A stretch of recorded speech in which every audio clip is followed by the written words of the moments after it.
Tigers, Signs of Times Reports by Toby Milwee. April 7th, 24. It's 4:45 right on the dot. I got a notification today from the Popular Report on YouTube, and he's a preacher feller over in Asia in that region. He was in Taiwan a week before the quake, and he's out of the country. He'll be back in a couple of days, he said. And he put up a video stating another ship loses power on the East Coast. You remember the Twin Towers? In the second, what happened when the second plane made contact? People knew it wasn't an accident. So I got the name of the ship, and that's this name right here. He said it had a Q in it. It's a container ship.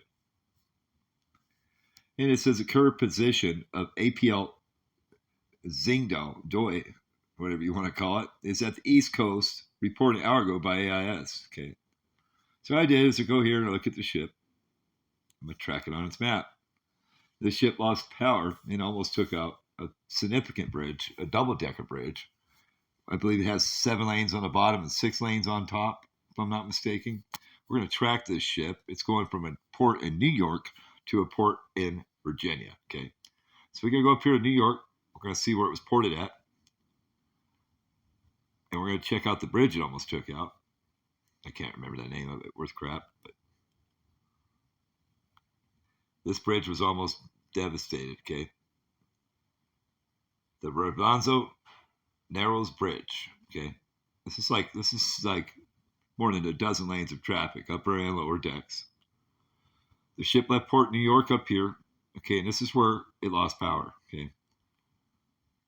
This is probably where they're maneuvering it out of the port, where there were 3 tugboats at this point. And I heard they had to add 3 more because it lost power. Now, the route with the arrows on it shows it's going south right there. And then we have all these dots around the outside. I don't know. But this is where the ship lost power, and 3 more tugboats had to jump in. Okay. That doesn't make any sense now, does it? And if you look how far away it is from the bridge, this is exactly what happened in Baltimore. Okay. You can see that, right? The ship's going south down to Virginia, okay? Look at the straight line. It's sailing by itself, okay?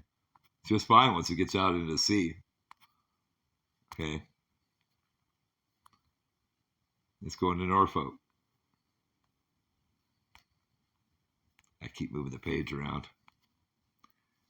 There we go. Try to do this as the editor, too. I can try and see where it is. It's supposed to arrive tomorrow at 12 noon. We'll just shrink it down a little bit. How's that? But you can see it don't have any trouble. That's where it is now, an hour ago. And here's its route that's supposed to travel after that. Okay. See how much more straighter that is? It's going to Norfolk where the anchor is. That's pretty cool. You see how it travels in straight lines? That's its route. Okay. That's what they're expecting it, the performance to do. This is an after. Okay. And where the yellow dot is current. And this is where it was. Okay. And this is the second ship that has lost power by a key bridge on our East Coast. Okay. Which, to me, I'm going to be honest, man, I don't think it was an accident. That right there is no accident. Okay. We love you. We care about you. We're out.